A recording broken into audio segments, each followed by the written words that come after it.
a levar o Evangelho.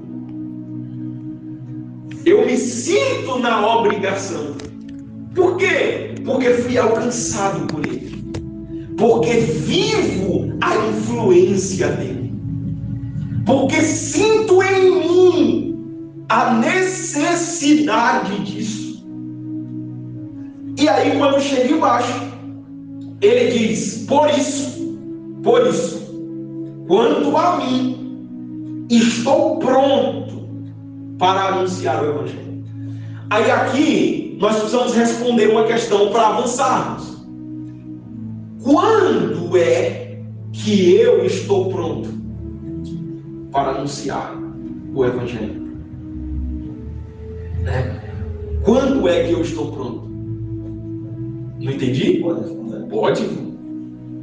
Eu acho que quando essa influência começa a fazer efeito dentro de mim, quando eu vejo que o poder do Evangelho me faz sentir devedor, porque é o que Paulo está dizendo. Essa influência que o Evangelho me alcançou, o poder de me transformar, como assim, eu não tenho outra escolha. É o que deveria também estar em nós. Porque eu estou pegando o assunto de sexta-feira passada e o assunto de hoje para fazer o culto em cima da próxima quarta. Eu vou pegar esses dois tópicos, fazer uma somatória para trazer para a igreja. Por quê? Porque eu já me sinto devedor disso. Então eu acho que se nós, se essa influência realmente entrar dentro do nosso coração, e eu ver que o Evangelho tem esse poder realmente de me transformar, aí eu já me coloco no lugar de Paulo, eu também sou devedor. E partindo disso, essa é a premissa. Quando eu sou alcançado pelo Evangelho, eu também quero que alguém seja. Só que a prontidão, para eu ir, eu quero que o Senhor seja alcançado pelo que eu fui. Só que eu preciso de uma prontidão para chegar até o Senhor. Para quê? Para que quando eu anunciar aquilo que me alcançou, quando eu lhe anunciar, isso surta efeito em você.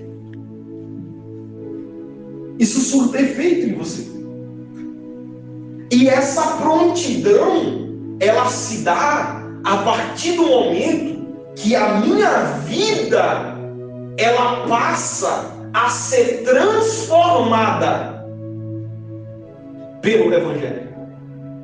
Nosso pastor falou na semana passada que o Evangelho, a primeira influência, ou o primeiro contato da influência do Evangelho com a nossa vida, é no nosso comportamento.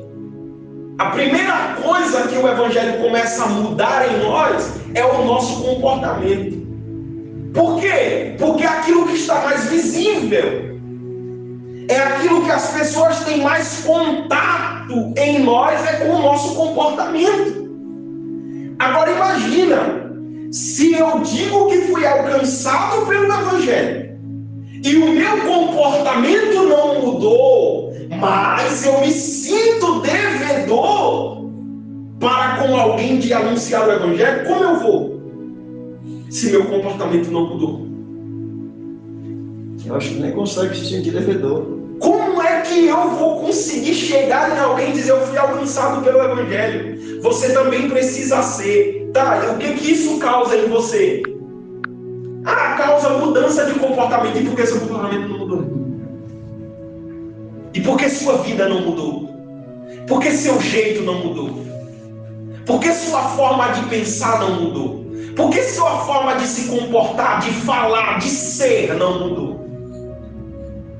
Porque tem gente que se diz alcançado pelo Evangelho, mas que ainda está naquela velha história. Não, eu nasci assim. Mas peraí, o Júnior que nasceu dia 11 de junho de 1997, morreu já. Já morreu. A Mislane, que nasceu dia 12 de novembro de 1997, já morreu.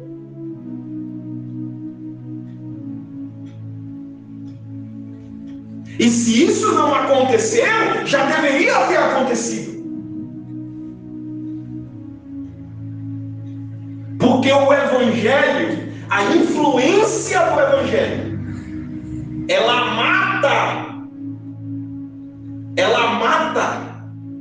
o velho homem que existe em mim e faz nascer um novo homem, a fim de que eu esteja pronto para anunciar este Evangelho.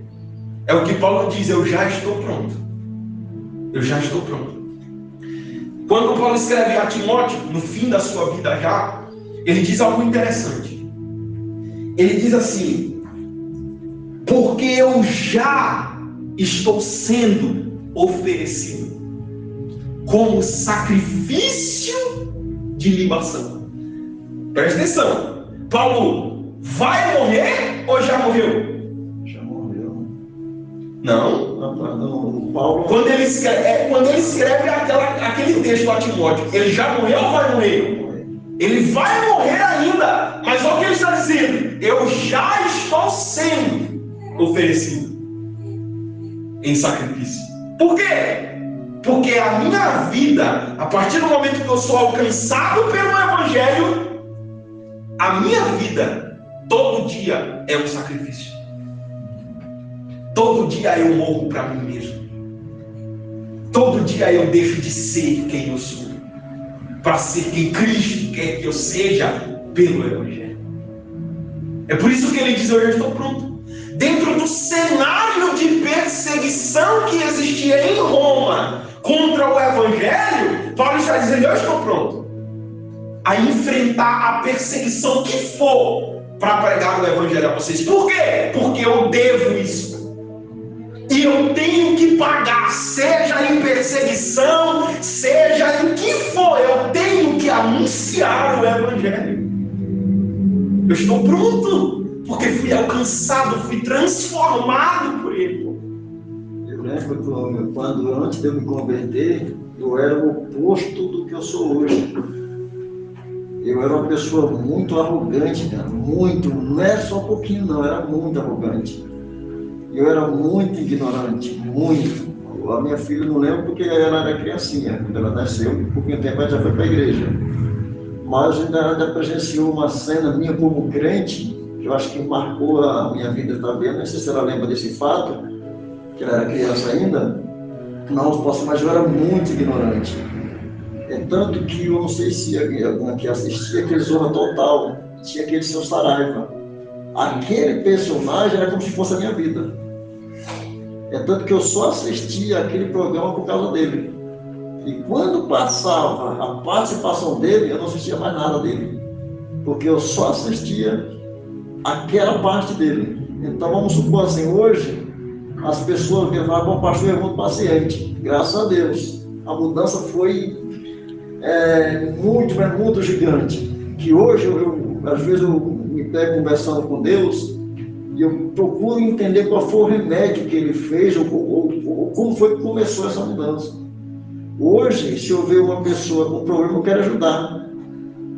Antes de eu ser crente, se eu visse ela com problema, se eu pudesse colocar o meu em cima dela, aqui ela já está sofrendo mesmo, continua sofrendo. Então hoje, eu pegando esse gancho aqui dessa palavra, eu vejo que eu me coloco no lugar de Paulo como devedor. Sim. Porque realmente é isso, se não mudar não adianta. Não adianta. É aquela coisa, o Senhor enxerga a mudança do Senhor, as pessoas enxergam, com isso é que nós possamos dizer: eu estou pronto. Eu estou pronto para anunciar o Evangelho. Também a voz que estás em mim. Só para encerrar essa minha parte, depois alguém pode perguntar para minha esposa se quiser. Eu não aceitava ninguém chegar um minuto atrasado para nada. Eu não aceitava eu fazer ninguém atrasar. Eu lembro que uma vez eu fui lá no centro com a minha esposa, a primeira vez que tanto eu quanto ela foi, nós marcamos de se encontrar no lugar. Olha como a minha ignorância era pouca. Nós marcamos no se contar no lugar, mas ligamos assim, às 7 horas da noite eu estou aqui, que foi à tarde, mas ligamos só para marcar um horário. 7 horas da noite eu estou aqui. Falei, tá bom. Aí saímos, nos dispensamos. Naquela altura que eu não era crente, eu das 7 horas certinho eu cheguei. Ela não chegou, que eu fui deixar ela lá, minha esposa. E vim para pegar o ônibus e ir embora para casa, deixar ela lá, porque ela tinha marcado 7 horas. E quando eu cheguei, deu 7 horas, 7h01, ela não chegou, eu saí, fui embora. Aí fui para o ponto do ônibus pegar o ônibus e ir embora. Aí a minha sorte, graças a Deus, e a dela, que ela tinha ficado com a minha carteira. Aí não tinha como vir, porque não tinha como pagar a passagem. Aí eu tive que voltar e procurar ela. Olha como que eu era. E pode perguntar para ela. Diante de Deus, eu ia deixar minha esposa na Praça da Sé, a primeira vez que ela tinha ido lá e eu também. Então, esse era eu. Isso é prova de que o Evangelho, ele muda, ele transforma, né? E nós precisamos enxergar essa transformação, né? Enxergar essa mudança, a fim de que nós possamos estar prontos, né? A fim de anunciarmos o Evangelho como devedores que somos disso. Quando no versículo 16 agora, Paulo ele diz no versículo 15 que já está pronto, e agora ele vem com uma ideia muito interessante. E agora ele diz assim: eu já estou pronto, e além de estar pronto, eu não me envergonho do Evangelho. E aqui a gente inicia o nosso ensino. O que é Evangelho? Né? Primeira coisa, o que é Evangelho? Evangelho, a palavra Evangelho, para iniciar, ela vem do grego, né, que é Evangelho, né, que é boa notícia, boas novas, né, ou recompensa por boas notícias, numa tradução mais passada. Quando nós vamos ver isso em pelo menos 2 momentos, né, no Novo Testamento, que é Lucas capítulo 2, versículo 10, quando o anjo, né, aparece aos pastores pós-nascimento de Jesus e diz a eles: eis que vos trago novas de grande alegria, que o será para todo o povo. Isso é Evangelho. Por quê? Porque é uma boa notícia. Quando o segundo momento que nós vemos isso também é no primeiro capítulo de Lucas, no versículo 19, que o anjo também vai dizer a Zacarias: eu fui o escolhido para lhes trazer essa boa notícia de grande alegria, ou essa alegre notícia em algumas traduções.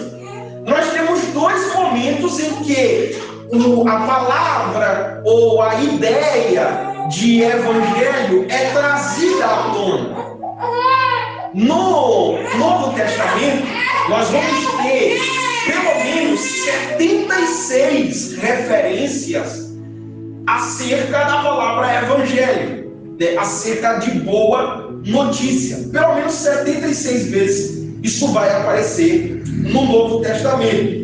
E isso se diz respeito a Evangelho do Reino, Evangelho de Jesus Cristo, Evangelho de Deus, Evangelho da graça de Deus, Evangelho de seu Filho, Evangelho da glória de Cristo, Evangelho da vossa salvação, Evangelho da paz e Evangelho eterno. Tudo isso aparece no Novo Testamento, em diversas referências, que vai dar cerca de 76 referências acerca de Evangelho. Seguinte, partindo disso, Evangelho é uma boa notícia. Então, em diversos momentos em toda a Bíblia, nós vamos ver o Evangelho em ação. Nós vamos ver uma boa notícia em ação. A Bíblia vai nos dizer até que o Deus, tendo um plano de salvação, anunciou primeiro o Evangelho a Abraão. Aí a pergunta é: pastor e irmãos que me ouvem, como Deus, ou quando Deus anunciou o Evangelho a Abraão? Alguém sabe? Os anjos aparecem para ele. Sim, mas qual foi a anunciação do Evangelho a Abraão? O que Deus disse para ele que era o Evangelho? Quando fala que ele vai ter um filho, também pelo fato de ser uma boa notícia. Pelo fato de ser uma boa notícia. Agora vamos pensar em Evangelho no sentido de a boa notícia de Cristo que nos traz salvação. Certo? Vamos pensar nesse sentido. Aí a Bíblia diz que Deus anuncia esse evangelho de salvação, primeiro a Abraão. Quando? Quando Deus fez a promessa para Abraão que ele seria um pai de grandes nações. Aí depois, Deus diz algo depois, e isso é o evangelho. Quando Deus faz a promessa a ele, que ele seria um pai de grandes nações, aí Deus diz assim para ele: em ti serão benditas todas as famílias da terra. É nesse momento que Deus anuncia o Evangelho a Abraão. O Evangelho é partilhado aí, a boa notícia da salvação é trazida a Abraão por Deus. Logo a gente conclui que Deus foi o primeiro pregador do Evangelho. Primeiro pregador do Evangelho. Tem pregador que se acha, não, eu sou o pioneiro. Não, o pioneiro do Evangelho é Deus. Deus foi o primeiro a pregar o Evangelho. Ele prega o Evangelho a Abraão, lhe dá a boa notícia de salvação. E aí, nós temos este Evangelho como uma boa nova para toda a humanidade. Para toda a humanidade. O Evangelho é uma boa notícia para toda a humanidade. Nós vemos isso primeiro em João 3,16. Porque Deus amou o mundo de tal maneira ao mundo. E esse mundo aqui, gente, é os homens, tá? Todos os homens, Deus amou todos os homens de tal maneira que deu o seu Filho unigênito. Não é o seu único filho, é o Filho unigênito. Existe diferença de filho único para filho unigênito. Unigênito, de único, e gênito de espécie. Ou seja, o filho, o único filho que é igual a si. Deus deu o seu único filho que é igual a si para morrer, a fim de que todo aquele que crê nesse seu filho seja salvo, não pereça, mas tenha a vida eterna. Essa é a boa notícia para toda a humanidade. Toda a humanidade recebe essa boa notícia. E aí nós temos depois essa citação que eu fiz a vocês do Evangelho a Abraão: em ti serão benditas todas as famílias da terra. Toda a humanidade, gente, toda a humanidade tem essa boa notícia. Toda a humanidade recebeu o Evangelho. Aí a questão que se aflora na nossa mente quando nós ouvimos isso, de que toda a humanidade recebeu o Evangelho, é que, então por que toda a humanidade não é salva? Por conta exatamente do que nós dizemos no início, que para você o Evangelho ele tem a sua influência, porém nós precisamos nos permitir ser influenciados pelo Evangelho a fim de que ele cause alguma coisa em nós. Se eu não me permitir viver a influência do Evangelho, nada vai acontecer. Nada vai mudar. O Evangelho não vai causar nada em nós, se nós não nos permitirmos. Então nós precisamos nos permitir. Se nós nos permitirmos, essa boa notícia, essa graça nos alcançará e causará em nós a mudança que nós necessitamos. Então isso é evangelho, gente. A boa notícia de salvação que nos foi dada. Só que Paulo, ele continua e ele diz que ele não tem vergonha desta boa notícia de salvação. E é interessante pensar, por que teria? Né? Por que teria? Por que poderia existir vergonha com relação ao Evangelho? Roma era uma terra pagã, né? E a perseguição ao Evangelho dentro de Roma estava incandescente. A perseguição ao Evangelho em Roma era inflamada, né? Roma perseguia o Evangelho de forma ferrenha. Não era fácil ser cristão em Roma. Haja vista que em Roma o que crescia de forma vertiginosa era a adoração ao imperador, né? Tudo que existia em Roma girava em torno do imperador.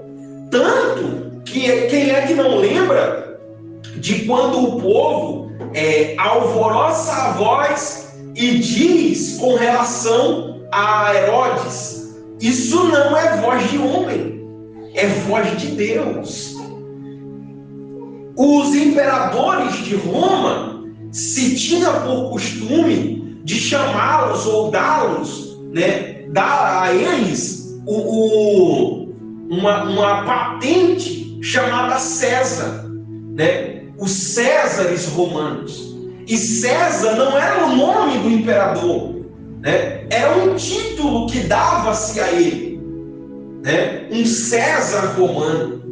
E essa palavra dava-se, esse título dava-se, né, a um homem quando subia ao trono do império, exatamente pelo fato de que eles entendiam que um homem, quando ele chegava a esta posição de se tornar um César, ele agora tinha se tornado um Deus. Por quê?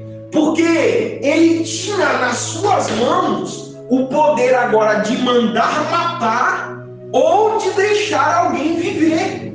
E por isso dava-se a ele esse título de César e entendia-se que ele era um Deus.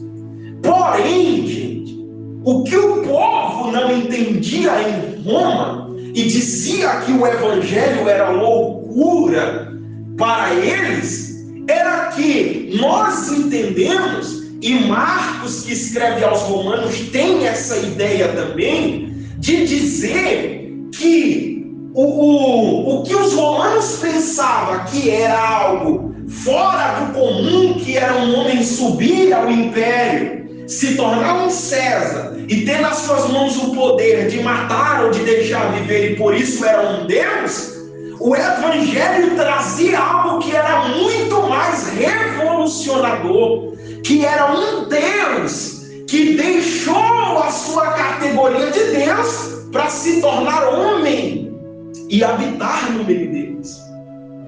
Porque um homem sair da sua categoria humana e se tornar poderoso, como era um César, era normal. Agora, um Deus deixar a sua glória e dizer: eu vou me tornar homem, para salvar os homens, isso é anormal. Isso é mais do que surreal. Mas o povo em Roma entendia isso como loucura. Isso não cabia na cabeça deles, e quem aderia ao evangelho era ridicularizado em Roma, a ponto de alguns deixarem o evangelho por conta de não quererem viver essa vergonha dentro de Roma. Paulo, desejoso de estar lá, ele diz: eu não me envergonho. Eu não tenho vergonha do evangelho que prego e que vivo. Porque enquanto para uns esse evangelho é loucura, eu vou lhe dizer que o evangelho, ele é mais do que o poder que tem César. Esse evangelho, ele é mais do que a influência que tem Roma. Esse evangelho, ele é mais do que o poder que tem todo o império. E o que é esse evangelho? Aí ele diz: esse evangelho é o poder de Deus. É o poder que está acima de tudo. Gente, é que assim, a nossa mente é muito pequena para entender isso. Se nós perguntarmos para qualquer pessoa, e isso é quase que normal para quem não tem entendimento, se nós perguntarmos para qualquer pessoa hoje na rua, em qualquer lugar, quem é que tem mais poder? Bolsonaro ou o evangelho? Qual vai ser a resposta? Não passa Bolsonaro. Bolsonaro. Quem é que tem mais poder? A polícia ou o evangelho? Polícia. Quem é que tem mais poder? O juiz ou o evangelho? O juiz. Mas, gente, quem conhece o evangelho sabe que o evangelho é o poder não de Bolsonaro. O evangelho não é o poder da polícia.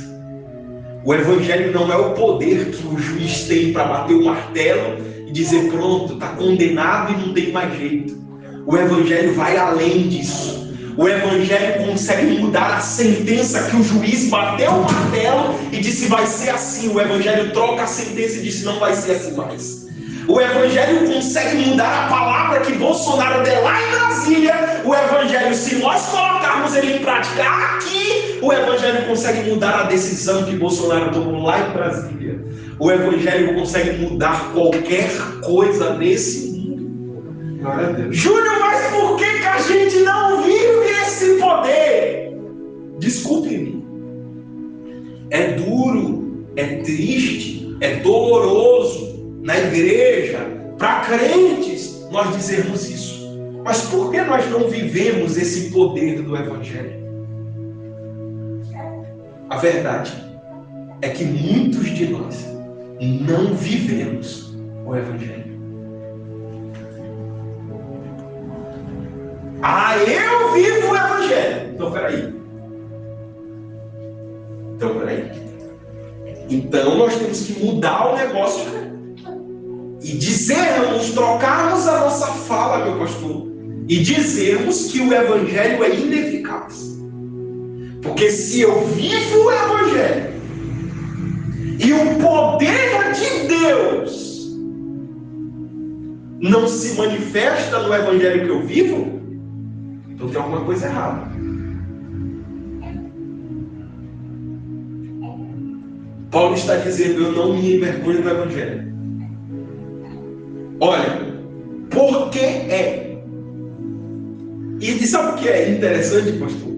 É os detalhes do texto, gente. É os detalhes do texto. Para quem não é amante das escrituras, pode até parecer insignificante. Só que preste atenção, Paulo não diz assim, ó, que o evangelho é poder de Deus. Não. Ele diz que o evangelho é o poder de Deus.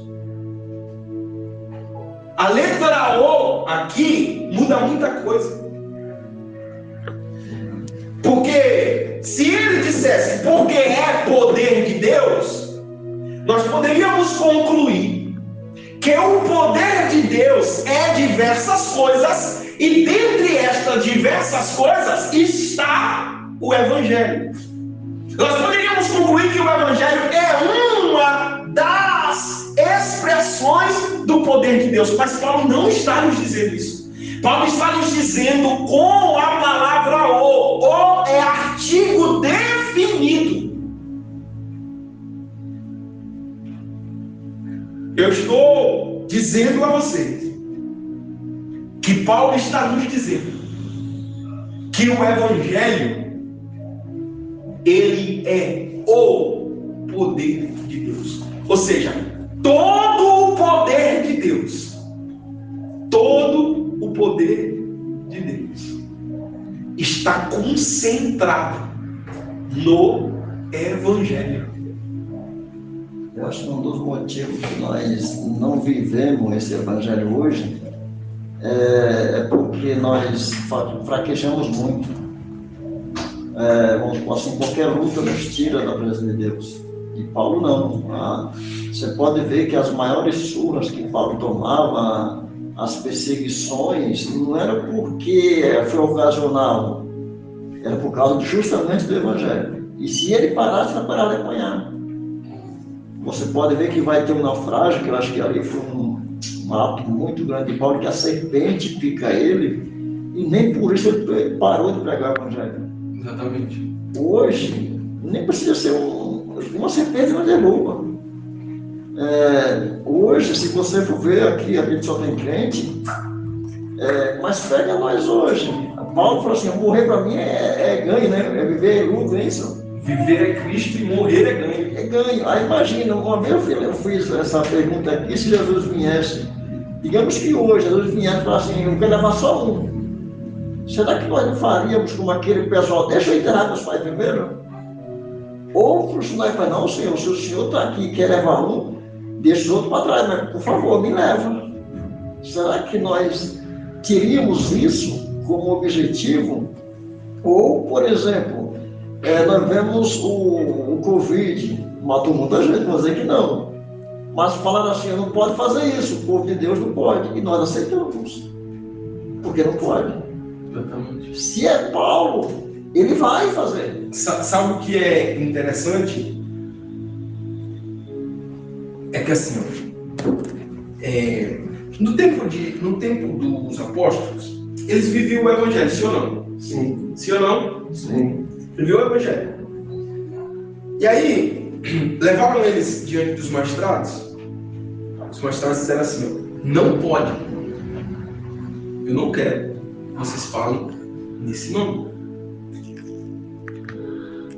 É lei? Sim ou não? Sim. Está diante dos magistrados, é lei. Aí Pedro diz assim: peraí, antes de qualquer coisa, vocês julguem. O que é mais importante? Obedecer a Deus ou aos homens? Aí parece-me, pelo texto, que houve um silêncio no Sinédrio. Aí Pedro diz assim: não precisa responder. É claro que é a Deus. Tchau. Hoje nós, é interessante isso. Nós dizemos hoje que tem que obedecer os políticos, tem que obedecer as leis, tem que obedecer. Não, fecha a igreja porque tem que obedecer. Quem abriu a igreja foi ridicularizado. Quem abriu a igreja foi ridicularizado nesse período. E aí é onde está a questão. Então quer dizer que nos primórdios da igreja, a igreja estava errada? Os apóstolos estavam errados? Porque iam contra leis.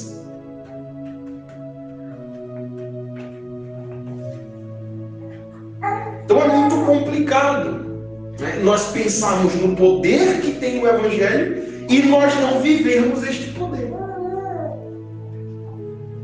E todo, como ele dizendo, todo o poder de Deus está concentrado no Evangelho. Todo o poder de Deus está concentrado no Evangelho. Porque pensa, gente. A Bíblia diz que Pedro é preso e Pedro está destinado à morte. Aí olha só, a Bíblia, nós costumamos ler o texto tão rápido, que parece que Pedro ele foi preso no capítulo 12 de Atos, parece que ele foi preso agora e de madrugada foi solto. Só que se nós lermos com cuidado o texto, não foi isso que aconteceu. Pedro passou pelo menos 7 dias preso. Pelo menos 7 dias. Por quê? A Bíblia diz que ele é preso. Aí quando ele é preso, alguém chega para Herodes e diz assim: é dia dos ázimos. Os ázimos, a festa dos ázimos durava quantos dias? 7 dias. Logo no desenrolar do texto, aí você vai ver que o texto vai dizer assim: na noite em que ele estava para ser apresentado. Ou seja, está acabando a festa dos ázimos. Isso dá a entender que é a última noite da festa dos ázimos. No outro dia cedo, Pedro vai ser apresentado para ser morto. Na noite em que ele está para ser apresentado, o anjo aparece dentro da prisão. Por quê? Porque a igreja estava vivendo o Evangelho. O Evangelho é o poder de Deus. Aí preste atenção nisso. A palavra poder aqui, no original é dínamos. E dínamos é a raiz da nossa palavra dinamite. Isso é nada mais, nada menos que um poder irresistível e impactante. Irresistível e impactante é o Evangelho. É um poder que o Evangelho, quando entra no coração do homem, ele tem o poder de destruir qualquer coração de pedra e torná-lo de carne, a fim de que haja sensibilidade ao Espírito, a fim de que haja sensibilidade a esta boa notícia. Sim. Então, quando Deus diz a Jeremias, acho que é Jeremias, que tiraria o coração de pedra e daria o coração de carne, ele estava dizendo que daria a nós o Evangelho? Daria a nós o Evangelho em como é que eu posso dizer? Isso no aspecto profético do texto, né? Porque no aspecto literal do texto era para aquele tempo, era para o povo que estava com o coração endurecido e não conseguia, o coração obstinado, não conseguia se voltar a Deus. E aí Deus usa Jeremias e diz que tiraria do povo, né, pós-cativeiro, depois deles passarem por todo o processo, tiraria deles o coração de pedra, colocaria neles o coração de carne, a fim de que eles estivessem sensíveis a Deus e deixassem o pecado. No sentido profético, né, futuro desse texto, é o Evangelho.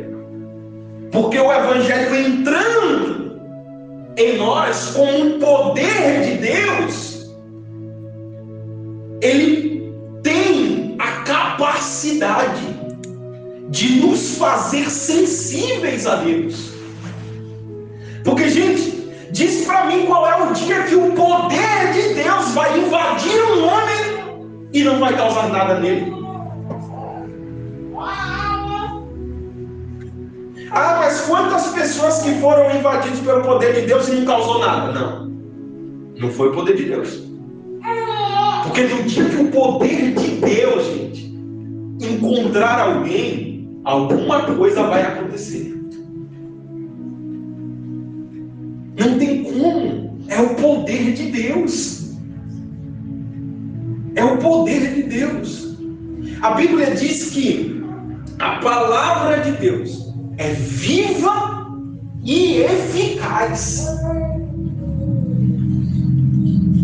O texto vai mais além, diz que ela é mais penetrante do que qualquer espada de 2 gumes, que vai até a divisão da alma e do espírito, ossos e medulas. Você já parou para pensar que a palavra de Deus entra dentro dos ossos? O texto continua e diz que além de tudo isso, ela é apta para discernir pensamentos e intenções do coração. Olha o poder que tem esta palavra, gente. Que dia que essa palavra vai entrar no coração de alguém e não vai mudar nada? Isso é o poder de Deus, gente. Não é o poder meu, não, que nem tem. Isso não é o poder de nenhum homem, todo mais o homem mais poderoso da terra que você pensar. O Evangelho é mais poderoso que ele. O Evangelho vai além. Joga uma dinamite no maior prédio que você pensar. Bota uma dinamite lá para ver o que é que sobra. A mesma coisa o Evangelho. Deixa o Evangelho entrar dentro de um homem para ver se esse homem vai continuar sendo o homem que ele acha que é.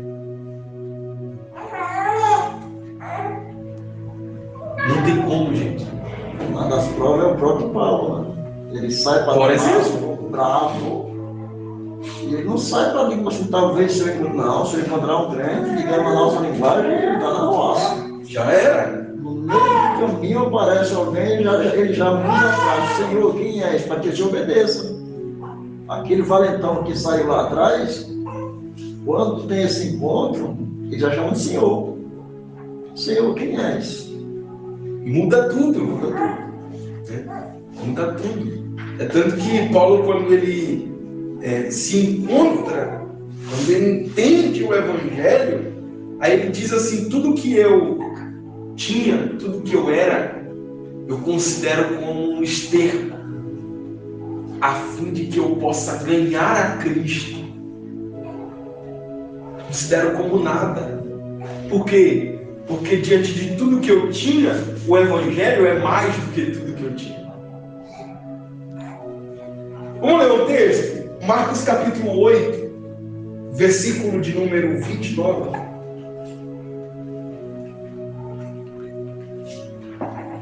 Marcos capítulo 8, versículo número 29, quem achou pode ler.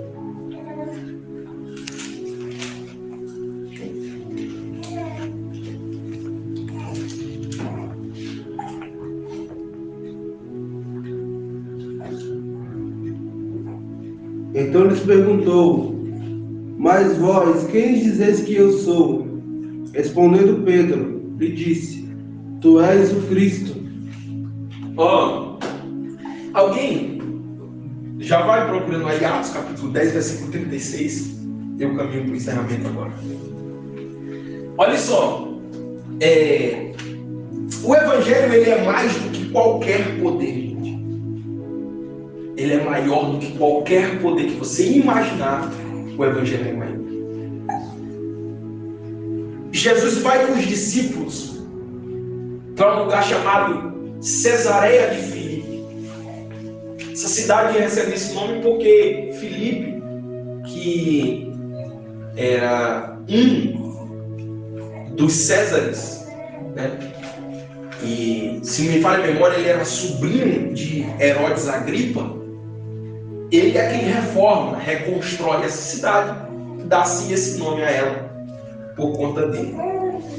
Só que essa cidade era uma cidade idólatra, uma cidade em que para cada necessidade dentro dela existia um Deus. E quando Jesus chega nesse lugar com os discípulos, aí Jesus para e faz um questionamento, e o questionamento de Jesus é: quem os homens diz que eu sou? A princípio, na nossa mente, quem faz essa pergunta é porque não sabe quem é, ou quer saber, né, o que o povo está dizendo ao seu respeito. Mas isso não se cabe a Cristo.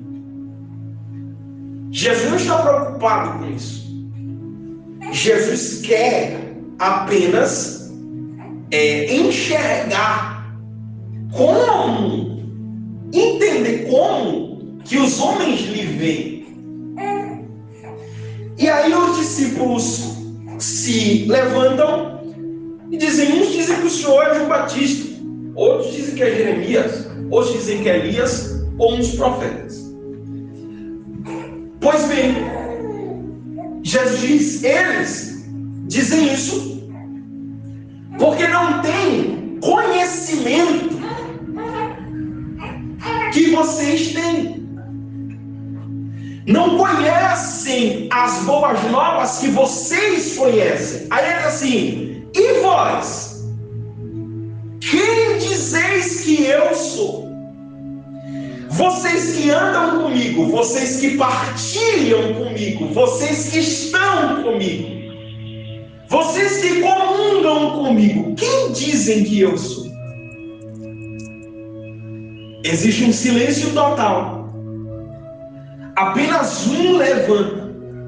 E quem sabe o menos provável diz assim: eu sei que o Senhor é. O Senhor é mais do que uma chave que abre uma porta. O Senhor é mais do que o provedor de uma necessidade que eu tenho. O Senhor multiplica pães, mas é mais do que um multiplicador de pães. O Senhor cura, mas o Senhor é muito mais do que um curador, ou até mesmo muito mais do que uma cura. Eu sei quem o Senhor é. O Senhor é o Cristo, o Filho do Deus vivo. E sabe o que é interessante? É que logo depois Jesus completa, e Jesus diz assim para ele: só que você sabe isso, não é porque você é bom. Você sabe isso não é porque você estudou teologia. Você sabe isso não é porque você é pastor. Você sabe isso não é porque você está acima dos outros. Não. Você sabe isso porque foi o meu Pai que está nos céus que te revelou isso. Qual é o poder nesta terra que tem a capacidade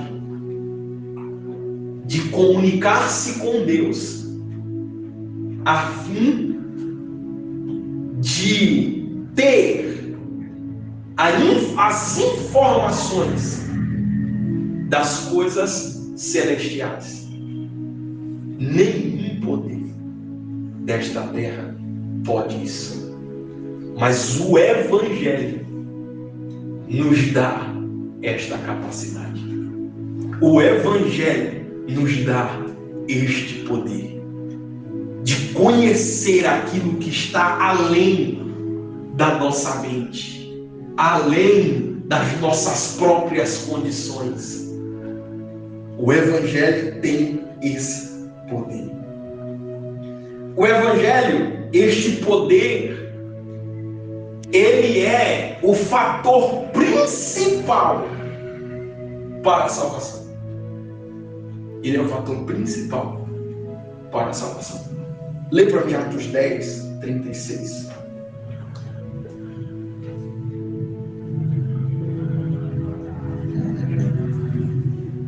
A palavra que ele enviou aos filhos de Israel, anunciando a paz por Jesus Cristo. Este é o Senhor de todos.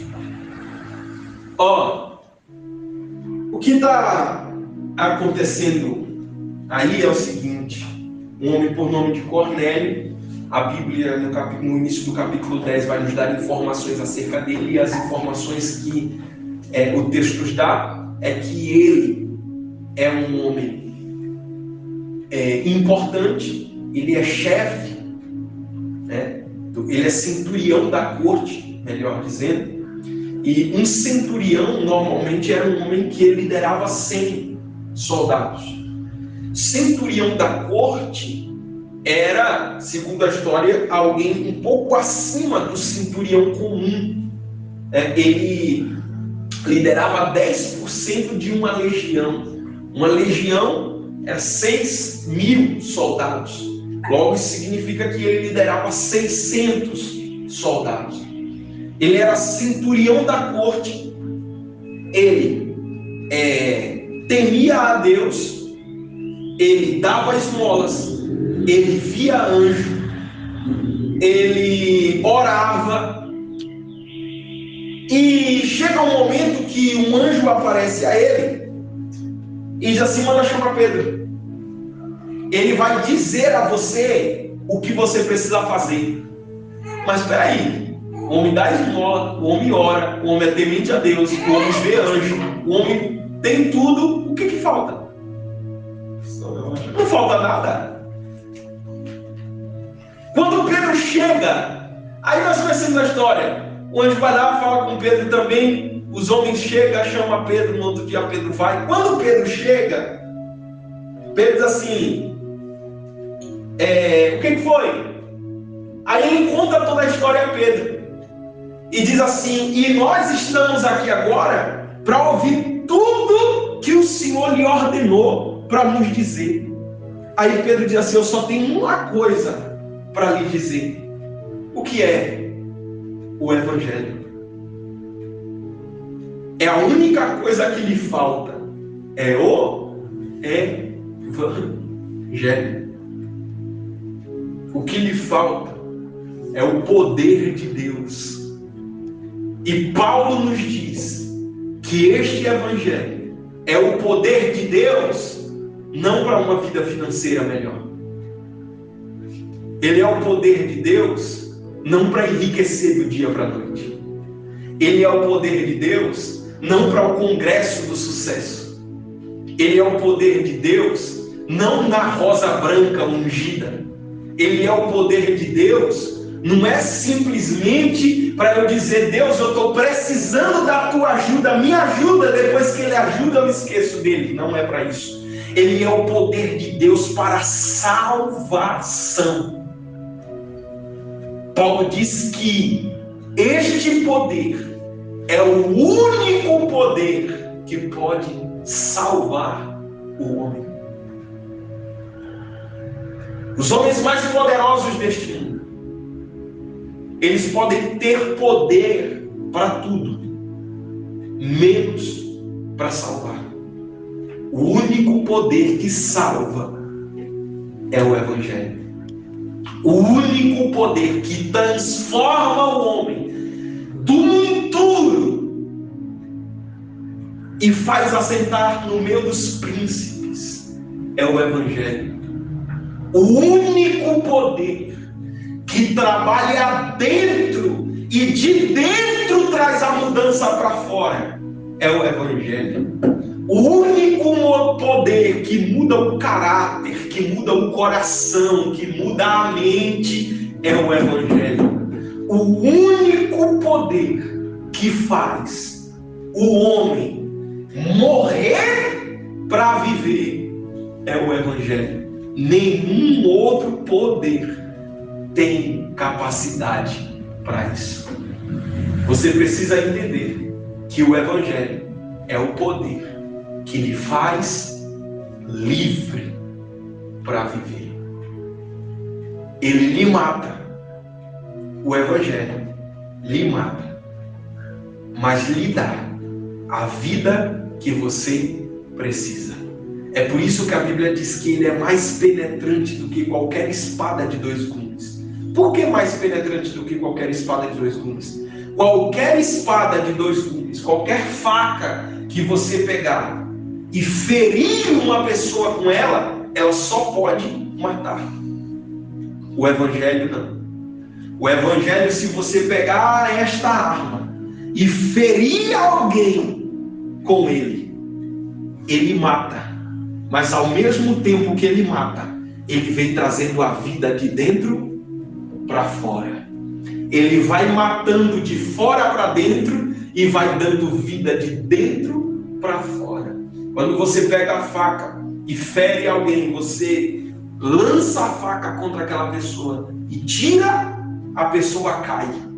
O Evangelho é diferente. Quando você fere ela com a faca, ela morre. Quando você tira, ela está viva novamente e ela está com a vida que ela realmente precisava. Deus abençoe a sua vida. Eu agradeço a minha oportunidade essa noite, em nome de Jesus. Aplauda Jesus.